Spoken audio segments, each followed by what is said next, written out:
Assalamualaikum warahmatullahi wabarakatuh. Salam sejahtera untuk semua. Jumpa lagi dengan saya Haris di channel Misteri Perhal. Kali ini saya ingin membahas sejarah Ratu Kalinyamat, Bupati Jepara yang berhasil mengantarkan rakyatnya makmur dan sejahtera ke Mahripah Loh Jinawi. Ia memimpin Jepara dari tahun 1549 sampai 1579. Ratu Kalinyamat adalah putri dari Sultan Trenggono, sekaligus cucu dari Raden Patah, pendiri dan raja pertama dari Kesultanan Demak. Nama asli dari Ratu Kalinyamat adalah Retno Kencana. Ia bukan hanya cantik jelita tetapi juga pemberani. Penulis asal Portugis Diego de Ceuta dalam bukunya Da Asia menyebut Ratu Kalinyamat dengan sebutan Rainha de Jepara, Senhora Poderosa Rica, artinya Ratu dari Jepara, wanita cantik dan kaya raya. Keperkasaan Ratu Kalinyamat ini dibuktikan ketika kakaknya Sunan Prawoto dibunuh oleh orang-orang suruhan Aryo Penangsang. Ia dan suami Sultan Hadirin mendatangi Sunan Kudus di Kudus. Namun dalam perjalanan pulang, ia dihadang oleh orang-orang utusan Aryo Penangsang, sehingga dalam pertempuran itu Sunan Hadirin tewas. Ratu Kalinyamat berhasil selamat dalam penyerangan atau pertempuran oleh orang-orang dari Aryo Penangsang ini. Ia pun bersumpah untuk membalas dendam terhadap kematian suami dan kakaknya. Ia harus membunuh Aryo Penangsang. Ia pun melakukan Topo Wudo Sinjang Rikmo, meski secara harfiah berarti bertapa dengan bertelanjang dan hanya berselimutkan rambutnya yang panjang, namun makna sesungguhnya bukanlah demikian. Istilah Jawa penuh dengan makna-makna tersirat, bukan hanya yang tersurat. Ratu Kalinyamat juga 2 kali mengirimkan armada perangnya untuk menyerang Portugis di Malaka. Meski gagal, namun keberanian Ratu Kalinyamat ini membuat Portugis ciut nyalinya untuk menyerang Jawa, sehingga sebutan sebagai Senhora Poderosa Rica bukanlah berlebihan. Nah, untuk mengetahui cerita atau sejarah lengkap Ratu Kalinyamat ini, simak tayangan tersebut sampai tuntas. Dan ingat, jangan lupa bagikan kepada yang lain. Ratu Kalinyamat lahir di Demak pada tahun 1514 dengan nama Retno Kencana. Ada juga yang menyebut dengan nama Raden Ayu Wuryani. Ia adalah anak dari Sultan Trenggono, Raja Demak, sekaligus cucu dari Raden Patah, pendiri dan Sultan pertama Kerajaan Demak. Ia bukan saja dikenal dengan putri sultan yang cantik, tetapi juga sangat pintar dan berani, memiliki ilmu kanuragan yang tinggi. Karena itu, waktu masih gadis, ia telah dipercaya menjadi Adipati Jepara, yang daerah kekuasaannya meliputi Jepara, Kudus, Pati, Rembang, dan Blora.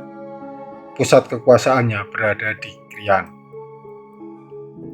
Ratu Kalinyamat kemudian mengembangkan Jepara menjadi sebuah wilayah yang maju. Jepara berhasil dikembangkan menjadi bandar perdagangan. Oleh karena itu, Ratu Kalinyamat dikenal sebagai orang yang kaya raya. Orang Portugis menyebutnya Rainha de Jepara, Senhora Poderosa Rica, Ratu Jepara, wanita perkasa dan kaya. Selama masa kepemimpinannya, Ratu Kalinyamat tidak memfokuskan pada eksploitasi tanah pertanian. Sang Ratu lebih mengutamakan pada aktivitas pelayaran dan perdagangan dengan daerah di luarnya atau seberang. Ia menerapkan sistem komenda dalam melakukan hubungan dagang dan pelayaran.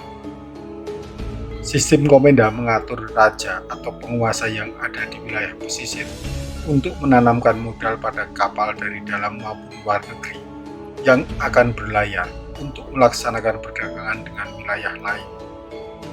Dengan demikian, Ratu Kalinyamat bukan hanya penguasa wilayah, tetapi juga pedagang.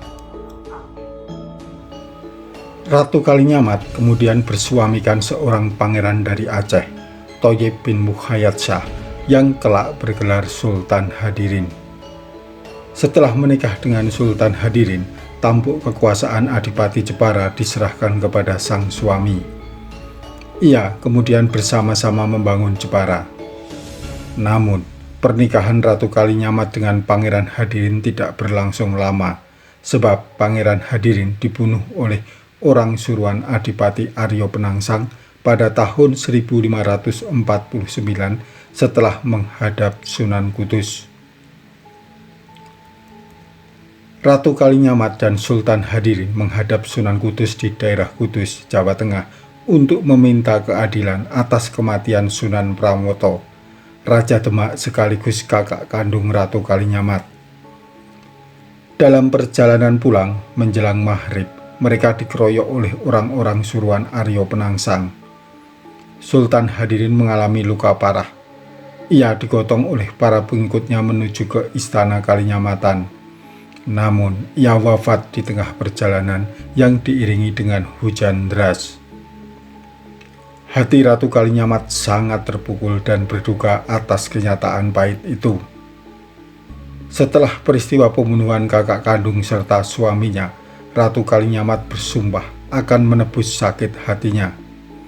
Ia bersama dayang-dayangnya langsung bertapa di Bukit Gelang atau Gilang Mantingan, tempat suaminya dimakamkan. Namun, tidak begitu lama, ia kemudian memindahkan tempat bertapanya ke Bukit Donorjo dan kemudian pindah lagi ke Sitiwangi Donorjo. Meninggalnya Sultan Hadirin dan Sultan Prawoto membuat Ratu Kalinyamat didera kepedihan yang mendalam dan kekalutan luar biasa, sehingga ia bersumpah akan mengadakan Topo Wudo Sinjang Rikmo di Gunung Donorjo. Ini tidak bisa diterjemahkan secara mentah-mentah, yaitu bertapa tanpa busana dan hanya ditutupi dengan rambut panjangnya. Itu hanya sebuah kiasan dalam bahasa Jawa yang berarti Ratu Kalinyamat melepas busana keraton dan menggunakan busana biasa. Di samping itu, kata wudo atau telanjang diartikan ngudoroso dalam istilah orang-orang tasawuf. Ini sudah termasuk dalam tingkatan tertinggi, yang diartikan sebagai pelampiasan dari pemberontakan gejolak hati Ratu Kalinyamat yang dijolimi oleh Aryo Penangsang dengan meratapi nasib yang sedang dilandanya. Ratu Kalinyamat tidak menghiraukan seluruh harta kekayaan, perhiasan, dan juga kerajaan. Yang ada dalam benak hatinya saat itu adalah bagaimana ia bisa membinasakan Aryo Penangsang. Dengan bertapa inilah Ratu Kalinyamat menyusun strategi bagaimana bisa membalas dendam kepada Aryo Penangsang. Sumpah ini dilakukan sebagai usahanya meminta keadilan dari Tuhan atas meninggalnya kedua orang yang sangat dicintainya. Ia tidak akan berhenti bertapa sebelum keramas darahnya Aryo Penangsang dan menggunakan rambut Aryo Penangsang untuk membersihkan kakinya. Ratu Kalinyamat juga mengumumkan sayembara. Barang siapa yang dapat mengalahkan Aryo Penangsang, kalau perempuan akan diakui sebagai saudara Sinoroweti, dan bila laki-laki akan mendapatkan kedua putri angkatnya yang bernama Raden Roro Ayu Semangkin dan Raden Roro Ayu Prihatin untuk diangkat menjadi istrinya. Mereka berdua adalah anak Sultan Prawoto. Tindakan ini membingungkan Sultan Hadiwijaya, adik iparnya yang menjadi Adipati Pajang. Karena itu, ia meminta Ratu Kalinyamat pulang ke keraton. tetapi menolak sebelum berhasil membalaskan kematian kakak dan suaminya. Sultan Hadiwijaya berjanji akan berusaha untuk mewujudkan keinginan sang ratu. Kemudian, Sultan Hadiwijaya mengadakan pertemuan dengan Ki Penjawi, Ki Pemanahan, dan Ki Juru Mertani. Akhirnya, Sultan Hadiwijaya mengadakan pengumuman yang isinya barang siapa yang dapat mengalahkan Aryo Penangsang akan diberi hadiah bumi pati dan alas mentau. Akhirnya, Sutawijaya menyanggupi dan menjadi senopati perang. Melalui strategi matang, Ki Pemanahan dan kawan-kawan berhasil membunuh Aryo Penangsang melalui duel dengan Danang Sutawijaya. Setelah terbunuhnya Aryo Penangsang, Ratu Retno Kencana bersedia turun dari pertapaan, berkemas kembali ke istana kerajaan dan dilantik menjadi penguasa Jepara dengan gelar Nimas Ratu Kalinyamat. Ia kemudian dinubatkan menjadi Adipati Jepara dengan gelar Ratu Kalinyamat dengan Condro Senggolo Truskaryo Tataning Bumi atau tahun 1549.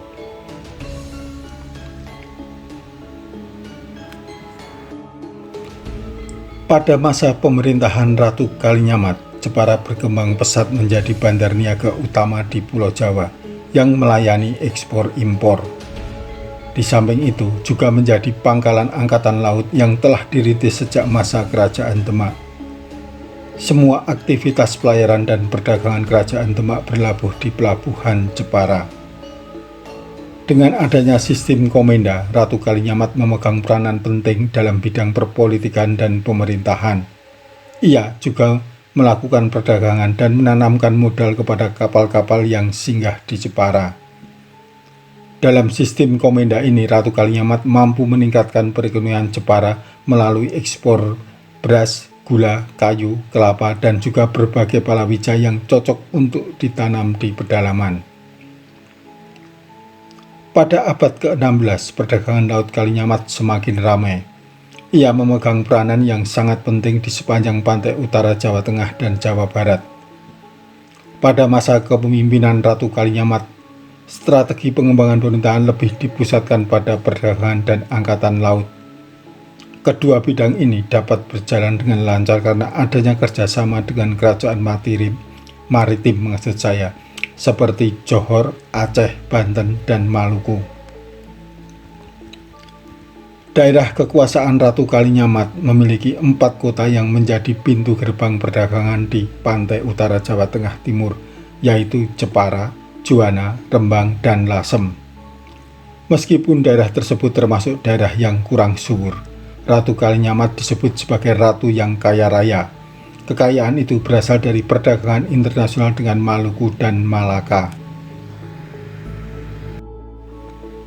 Sebagai seorang penguasa di Jepara yang gemah ripah loh jinawi, Ratu Kalinyamat dikenal mempunyai jiwa patriotisme anti penjajahan. Hal ini dibuktikan dengan pengiriman armada perangnya ke Malaka guna menggempur Portugis pada tahun 1551 dan tahun 1574. Saat melakukan penyerangan pada tahun 1551, Ratu Kalinyamat bekerjasama dengan Raja Johor. Pada tahun 1550, Sultan Johor mengirimkan sepucuk surat kepada Ratu Kalinyamat untuk mengajaknya berperang melawan bangsa Portugis di Malaka. Ratu Kalinyamat menerima ajakan tersebut. Saat itu, Ratu Kalinyamat mengirimkan hampir 40 buah kapal yang berisikan lebih kurang 5.000 orang prajurit. Namun, serangan ini gagal. Ketika prajurit Kalinyamat melakukan serangan darat untuk mengepung benteng pertahanan Portugis, tentara Portugis dengan persenjataan lengkap berhasil mematahkan kepungan tentara Kalinyamat. Namun, semangat patriotisme Ratu Kalinyamat tidak pernah luntur dan gentar menghadapi bangsa Portugis. Tahun 1573, Ratu Kalinyamat mendapat ajakan dari Sultan Aceh untuk memerangi Portugis di Malaka. Pada Oktober tahun 1574, Ratu Kalinyamat mengirimkan armada militernya yang lebih besar di Malaka. Ekspedisi militer kedua ini melibatkan 300 buah kapal, di antaranya 80 buah kapal jung besar berawak 15.000 orang prajurit pilihan. Kapal itu dilengkapi dengan banyak mesiu, meriam, dan perbekalan makanan. Salah satu pemimpin ekspedisi ke Malaka pada masa pemerintahan Ratu Kalinyamat adalah Kiai Demang Laksamana, yang biasa disebut dengan nama Kuili Damau. Walaupun akhirnya perang kedua ini tentara Kalinyamat tidak berhasil mengusir Portugis dari Malaka, namun telah membuat Portugis takut dan jera berhadapan dengan Raja Jepara ini. Terbukti dengan bebasnya Pulau Jawa dari penjajahan Portugis di abad ke-16. Selama 30 tahun memimpin Jepara, Ratu Kalinyamat berhasil membawa Jepara menuju puncak kejayaannya. Ratu Kalinyamat berjasa besar dalam bidang perdagangan dan pelayaran. Sampai kini perdagangan di Jepara tumbuh maju. Saat itu juga, saat masa kepemimpinan Ratu Kalinyamat ini, Jepara memiliki hubungan dengan penguasa di daerah lain seperti di Maluku, Cirebon, Tuban, Johor, dan Banten. Ratu Kalinyamat diperkirakan meninggal dunia pada tahun 1579. Ia dimakamkan di Desa Mantingan, Kecamatan Tahunan, Kabupaten Jepara, Jawa Tengah. Oke teman-teman, pada pertemuan berikutnya kita akan membahas topik lain.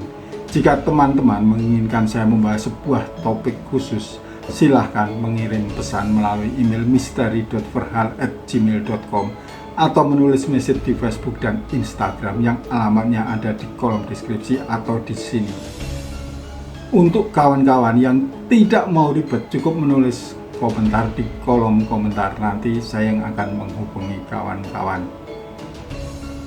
Jangan lupa ikuti terus channel Misteri Verhal, karena episode mendatang saya akan membawakan cerita atau sejarah-sejarah yang penuh misteri yang mungkin kawan-kawan belum ketahui. Sampai jumpa. Wassalamualaikum warahmatullahi wabarakatuh.